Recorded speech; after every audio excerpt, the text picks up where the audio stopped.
Students, हम लोग last वाली वीडियो में देखे थे development of endosperm and development of embryo.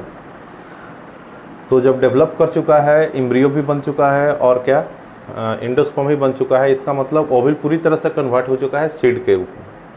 तो ओविल अब क्या बन चुका है? सीड बन चुका है। तो अब इससे आगे हम लोग पढ़ेंगे थोड़ा सीड के बारे में इस वीडियो में। तो सीड लिखते हैं यहाँ पे। सीड को क्या बोल सकते हैं हम लोग? इसे फर्टिलाइज्ड ओविल भी लिख सकते हैं, क्योंकि फर्टिलाइजेशन के बाद ही ये सीड बनेगा। तो अब हम लोग यहाँ पे थोड़ा देखने की कोशिश करेंगे कि सीड के पास क्या क्या होता है। हमने लास्ट वाली वीडियो में भी दिखाया था सीड के पास क्या क्या था और ओविल का कौन सा पार्ट सीड को कौन से पार्ट को बनाया था, ये यानी सीड के कौन सा पार्ट ओविल के किस पार्ट से बनता है, ये हम लोग लास्ट वाली वीडियो में देखे थे। तो अगर हम लोग बात करें यहाँ पे, तो सीड के पास क्या होगा? एक एम्ब्रायो होगा, एम्ब्रायनल एक्सेस होगा,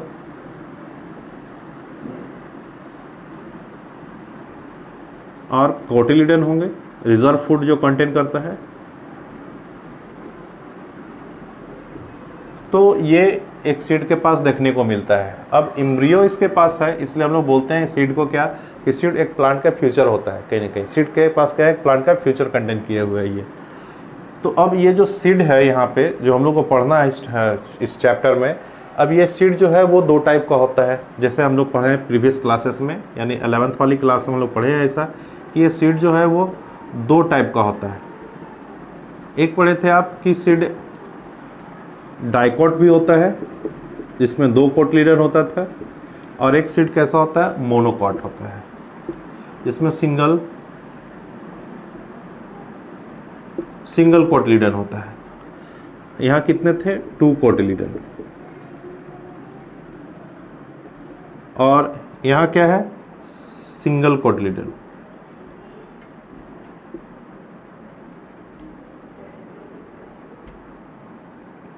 अब ये जो डाइकोट सीड है, इसको भी हम लोग दो पार्ट में बांट सकते हैं। जो हम लोग देखे कि जो एंडोस्पर्म था, वो एंडोस्पर्म किसी में क्या होता है तो जर्मिनेशन के दौरान कंज्यूम कर जाता है, यानी एम्ब्रायनल डेवलपमेंट में क्या होता है वो न्यूट्रिशन देने में पूरी तरह से कंज्यूम हो जाता है।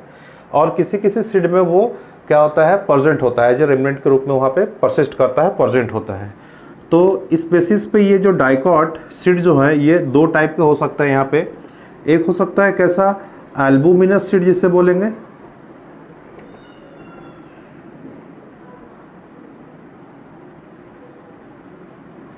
या इंडोस्पर्मिक सीड भी बोलते हैं।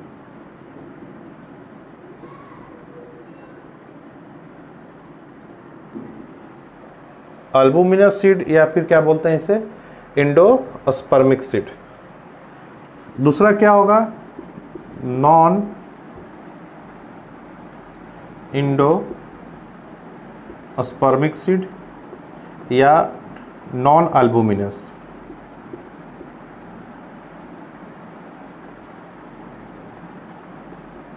Non albuminous.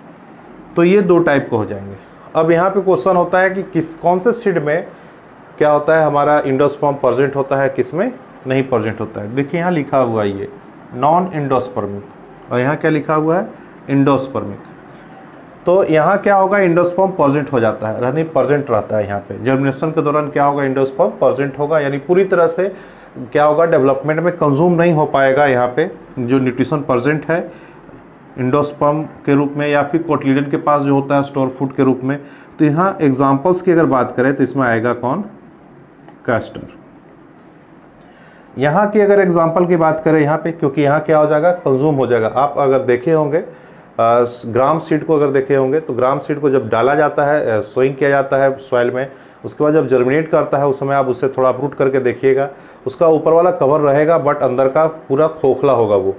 तो कहीं ना कहीं क्या होता है? वो कंज्यूम कर रहा है। तो यहाँ पे आप कह सकते हैं जो दलहन लिगुमिनस प्लांट के जो सीड है वो इसमें आ सकते हैं। जैसे पी प्लांट एग्जांपल में लिख सकते हैं, ग्राम लिख सकते हैं ये, यानी लिगुम प्लांट इसमें आ जाएंगे। सारे लिगुम प्लांट में लगभग क्या होता है? वो कंज्यूम हो जाता है। तो ये था डाइकोट, दो तरह का सीड हो गया, एल्बुमिनस और नॉन एल्बुमिनस।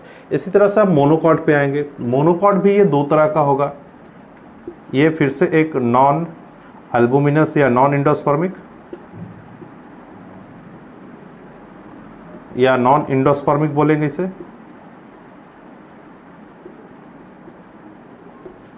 यहाँ भी क्या होगा, कंज्यूम होगा।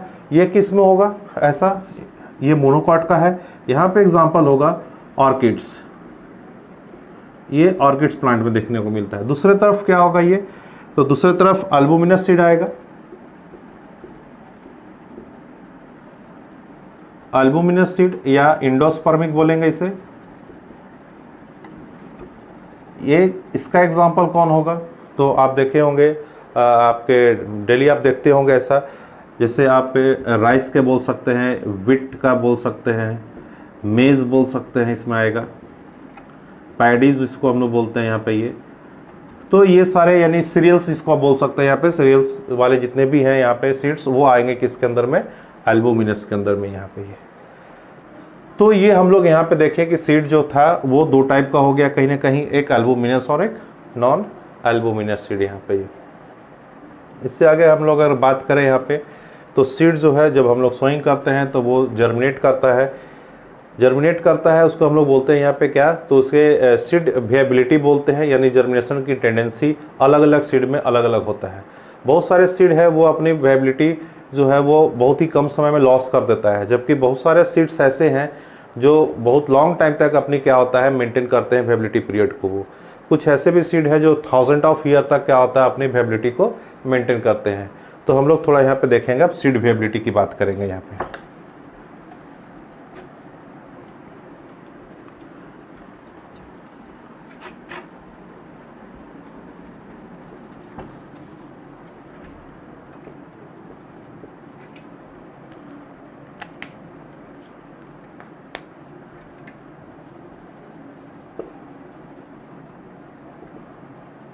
अब ये सीड वेबिलिटी की अगर बात करें हम लोग, तभी हम लोग बात कर रहे थे कि बहुत सारे सीड है वो बहुत ही फ्यू डेज में ही क्या होता है अपनी वेबिलिटी पीरियड लॉस कर देता है, जबकि कुछ में क्या होता है सेवरल ईयर्स होते हैं। तो कुछ सर्टेन एग्जांपल्स ऐसे हैं जो बहुत लॉन्ग टाइम तक क्या होता है अपनी वेबिलिटी पीरियड को मेंटेन करता है, जिसको हम लोग बड़ा ओल्ड सीड के नाम से जानते हैं, ओल्डेस्ट सीड कहते हैं उसे। जैसे लुपिनस आर्टिकस की बात करेंगे हम लोग यहाँ पे, कौन सा सीड है वो, लुपिनस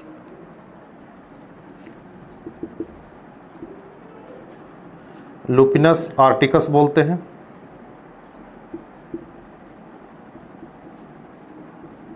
अब इस सीड की अगर बात करें हम लोग लुपिनस आर्टिकस का, तो ये सीड जो है वो बहुत ही ज़्यादा दिनों तक अपना वेबिलिटी पीरियड क्या होता है मेंटेन करता है। अब जानना चाहेंगे तो अब यहाँ पे लिखते हैं ये लगभग 10,000 ईयर्स तक ये अपनी वेबिलिटी पीरियड को क्या करता है मेंटेन करता है ये।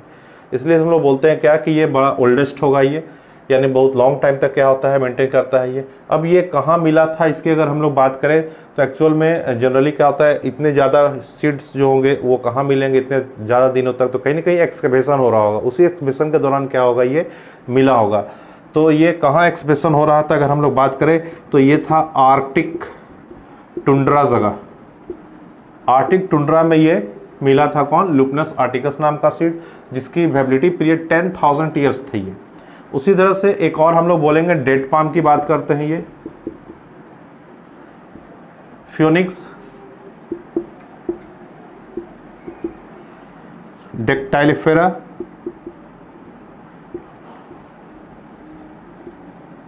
इस प्लांट के बाद रिसेंटली 2000 ईयर बैक में ये मिला था ये अगर हम लोग बात करें तो इसकी भी वेबिलिटी पीरियड काफ़ी ज़्यादा है। और ये कहाँ मिला इसकी अगर बात करें हम लोग तो ये किंग हेराड नियर डेड सी, वहां पे एक्सकवेशन का काम चल रहा था, उस दौरान ये मिला फियोनिक्स डेक्टाइलिफेरा। ये रिसेंटली बोलेंगे 2000 ईयर पहले ये मिला था ये। तो ये कुछ ऐसे एग्जांपल्स हैं जो अपने क्या होते हैं वेबिलिटी पीरियड को काफ़ी दिनों तक मेंटेन करते हैं।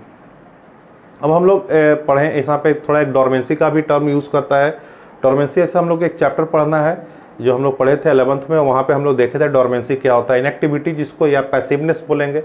तो एक्चुअल में होता क्या है उसकी बात फिर से एक बार हम डिस्कस करते हैं यहाँ पे। ये डॉर्मेंसी, सिड डॉर्मेंसी जो हम लोग 11th क्लास में पढ़े थे इस चैप्टर में, ये लास्ट चैप्टर था प्लांट फिजियोलॉजी का, उसमें ये पढ़ना था डॉर्मेंसी। तो ये जस्ट इनएक्टिवनेस है, पैसिवनेस बोलेंगे। जब सीड क्या होता है, जब मैच्योर्ड होता है तो उससे थोड़ा वाटर लॉस कर जाता है, जिसकी वजह से सीड थोड़ा ड्राई होता है। और जब सीड ड्राई, लगभग 15% के आसपास वाटर लॉस होता है मैच्योरिटी के होने पे, मैच्योर्ड होने पे सीड को। तो जब ड्राई होता है तो उसके अंदर के क्या होता है, जो मेटाबॉलिक एक्टिविटी है वो थोड़ा रिड्यूस करता है, जिसके वजह से सीड क्या होता है, थोड़े समय के लिए वो क्या चल सकता है, डॉर्मेंसी पीरियड में चला जाता है, यानी इनएक्टिवनेस शो करता है। उसी को हम लोग क्या बोलते हैं, डॉर्मेंसी कहते हैं। जब उसे फेवरेबल कंडीशन मिलता है, जो सीड जर्मिनेशन के लिए जो कंडीशन चाहिए, अगर उसे फिर मिलता है तो वो फिर से क्या होता है, जर्मिनेशन शो करता है। तो यहाँ पे ये स्पष्ट हो जाना चाहिए कि डॉर्मेंसी क्या था। जब सीड मैच्योर्ड होता है तो थोड़ा वाटर उसमें लॉस होता है, जब हम लोग बोलते हैं 15 to 20% लगभग वाटर लॉस कर जाता है, जिसके वजह से ड्राइनेस आता है सीड में, और ड्राइनेस के वजह से उसकी मेटाबॉलिक एक्टिविटी रिड्यूस करता है, घटता है, और उसी को हम लोग क्या बोलते हैं, डॉर्मेंसी कहते हैं, जिसमें वो जर्मिनेट नहीं कर सकता है मेटाबॉलिक एक्टिविटी रिड्यूस हो जाने की वजह से। तो ये था डॉर्मेंसी टर्म यहाँ पे। तो ये हम लोग यहाँ पे देखते हैं थोड़ा। इसके बाद अगर हम लोग बात करें कुछ और टर्म इस चैप्टर में पढ़ने थे, जैसे एक एपोमिक्सिस और एक पोलीमराइनी की बात करते हैं हम लोग यहाँ पे। एपोमिक्सिस क्या है, टर्म्स को ही पहले हम लोग क्लियर करेंगे। एपोमिक्सिस, एपो मतलब हुआ अवे और मिक्सिस मतलब मिक्सिंग, यानी यहाँ पे मिक्सिंग नहीं होने जा रहा है। यहाँ पे मिक्सिंग मतलब यहाँ पे मेल और फीमेल गैमेट का क्या हो रहा है, फ्यूजन, मिक्सिंग नहीं होने जा रहा है। तो हम लोग समझेंगे ये दो टर्म को, एपोमिक्सिस। एपो मतलब अगर लिख सकते हैं आप अवे, और ये हो गया मिक्सिंग। यहाँ पे मिक्सिंग नहीं होने जा रहा है, उससे काफ़ी दूर है, ये अवे फ्रॉम मिक्सिंग कह सकते हैं ये। तो क्या मिक्सिंग, तो अभी बता रहे थे जैसे ये मेल गैमेट और फीमेल गैमेट, यहाँ पे ये नहीं होने जाना है। यानी ये क्या बनता था, जाइगोट बनते थे, यानी इस प्रोसेस को हम लोग फर्टिलाइजेशन कहते थे। तो यहाँ पे फर्टिलाइजेशन जैसा कोई टर्म यूज नहीं होने जा रहा है यहाँ पे ये। तो क्लियर हो रहा है, अवे फ्रॉम मिक्सिंग। मिक्सिंग मतलब यहाँ पे फर्टिलाइजेशन से जुड़त है। तो यहाँ पे कोई भी फर्टिलाइजेशन टर्म यूज नहीं होने जा रहा है, क्योंकि यहाँ पे फर्टिलाइजेशन होगा ही नहीं, मिक्सिंग नहीं होगा मेल और फीमेल गैमेट का। तो फिर कहते हैं यहाँ पे होता क्या है एक्चुअल में। तो एपोमिक्सिस को हम लोग समझने की कोशिश थोड़ा करेंगे यहाँ पे। एपोमिक्सिस में क्या होता है, और एक टर्म होता है पार्थेनोकार्पी, पार्थेनोजेनेसिस जिसे हम लोग बोलते हैं यहाँ पे प्रोसेस को। इन दोनों में हम लोग डिफरेंसेस देखने की कोशिश करेंगे। पार्थेनोजेनेसिस, ये दो टर्म को समझने की कोशिश करेंगे।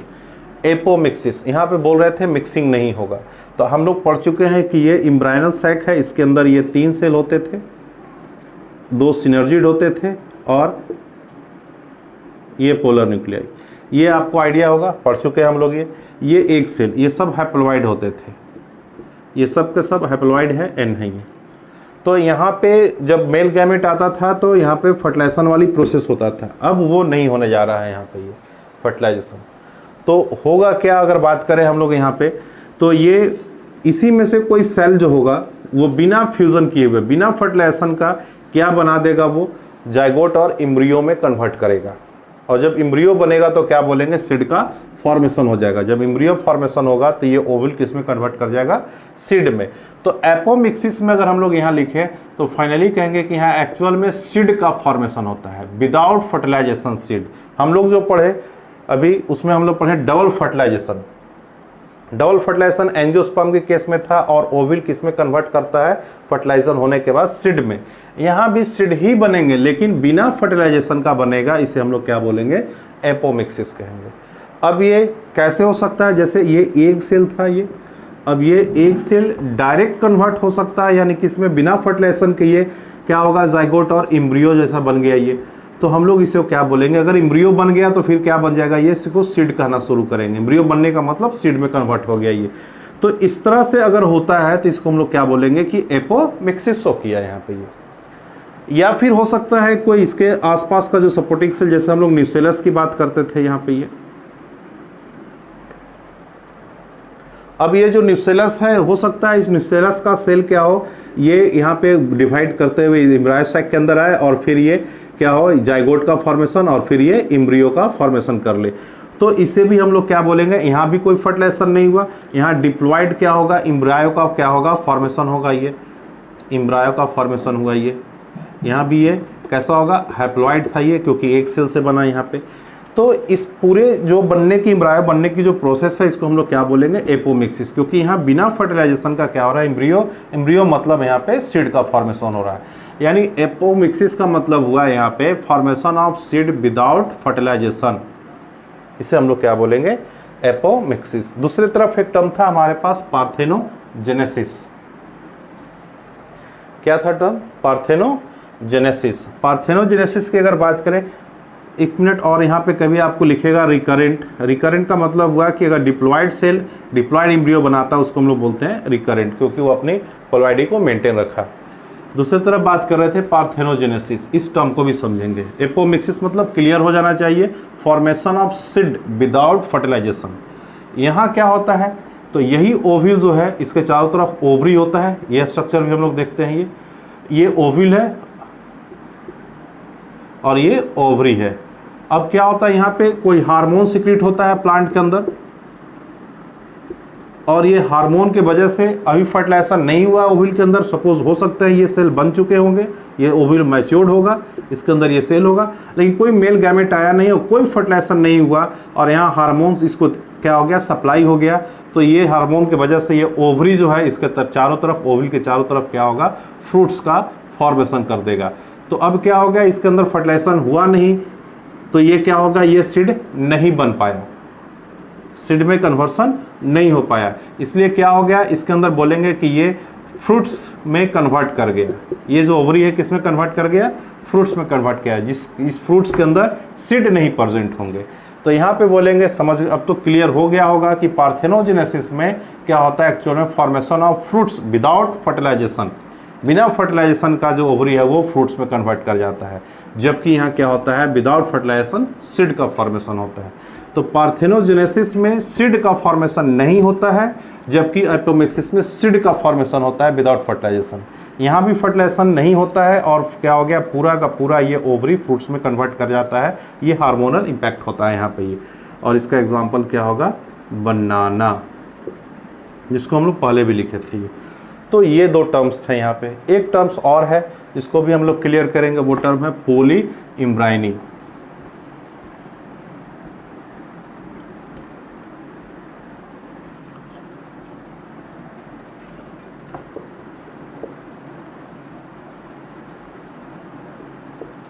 पोली इम्ब्राइनी, ये भी टर्म से ही क्लियर हो रहा है। पोली मतलब एक से अधिक होता है, मेनी, और इम्ब्रियो मतलब इम्ब्रियो, यानी एक ही ओव्यूल के अंदर मेनी इम्ब्रियो, यानी many embryo formed in single ovule. एक सिंगल ओव्यूल के अंदर अगर बहुत सारे इम्ब्रियो का फॉर्मेशन होता है तो इसी को हम लोग क्या बोलेंगे, पोली इम्ब्राइनी कहेंगे। ये हम लोग एक नॉर्मल केस देखे यहाँ पे कि फर्टिलाइजेशन हुआ था और क्या हुआ, एक ओव्यूल के अंदर एक ट्विन नाम का क्या हुआ, जाइगोट बना, वो फर्दर डेवलप करके क्या बना, इम्ब्रियो बना। लेकिन अब यहाँ पे ये भी हो सकता है कि ये जो इम्ब्रायनल सैक है यहाँ पे, इसके अलावा, इस एक सेल के अलावा हो सकता है सिनर्जिड बना दे या एंटीपोडल बना दे भी इम्ब्रियो। तो एक तो नॉर्मल यहाँ पे बन सकता है, दूसरा हो सकता है सिनर्जिड बना दे या फिर एंटीपोडल सेल से बन जाए। तो क्या होगा, इसमें एक तो नॉर्मल बना था इम्ब्रियो, दूसरा ये हो सकता है कि ये एन बन जाइए इसे, क्योंकि फर्टिलाइज यहाँ पे नहीं हुआ है तो ये एन नाम का, यानी कई इम्ब्रियो इस ढंग से यहाँ पे अगर बनता है तो इसको हम लोग क्या बोलेंगे, पोली इम्ब्राइनी बनेंगे। या फिर कभी ये देखा गया, जैसे अभी हम लोग देख रहे थे यहाँ पे एपोमिक्सिस के केस में भी, कि ये जो न्यूसेलस जो था यहाँ पे, न्यूसेलस था ये, अब ये न्यूसेलस का सेल अभी बताए थे इम्ब्रियो का फॉर्मेशन किया, तो ये क्या गारंटी है कि एक ही सेल इम्ब्रियो बनाया होगा, दूसरा सेल भी इधर से भी इम्ब्रियो बनाया होगा, इधर से भी बनाया होगा इम्ब्रियो, एक नॉर्मल फर्टिलाइजेशन के थ्रू भी बना होगा इम्ब्रियो ये। तो ये क्या हुआ, एक ही ओव्यूल के अंदर कई इम्ब्रियो का अगर फॉर्मेशन होता है तो हम लोग क्या बोलते हैं, पोली इम्ब्राइनी का केस करते हैं। ये केस सबसे पहले साइट्रस प्लांट के अंदर देखा गया था। इसके अलावा एक और टाइप से भी बन सकता है, जैसे यहाँ पे नॉर्मल फर्टिलाइजेशन हुआ और क्या हुआ, ये एक सेल फर्टिलाइज करके ये क्या बनाया गैमेट के साथ, ये ट्विन स्ट्रक्चर। ये हो सकता है ये जाइगोट जो है स्प्लिट कर गया हो और 2-3 में अगर स्प्लिट किया होगा और ये प्रत्येक जो है वो क्या बन गया होगा, इम्ब्रियो बन गया होगा। 3 अलग अलग इम्ब्रियो एक ही जाइगोट के स्प्लिटिंग की वजह से। तो ये भी केस देखने को मिल सकता है, इसे भी हम लोग क्या बोलेंगे, पॉली इम्ब्रायनी कहेंगे। तो ये पॉली इम्ब्रायनी का केस हुआ, यानी many embryo form in single ओविल, जो अलग अलग तरह से बन सकते हैं यहाँ पे ये। तो ये था इस चैप्टर में ये 2-3 टर्म जो हम लोग यहाँ पे क्लियर किए। आई थिंक ये चैप्टर अब फिनिश हो चुका है ये। तो अब हम लोग नेक्स्ट चैप्टर की तरफ बढ़ेंगे अगले वीडियो में।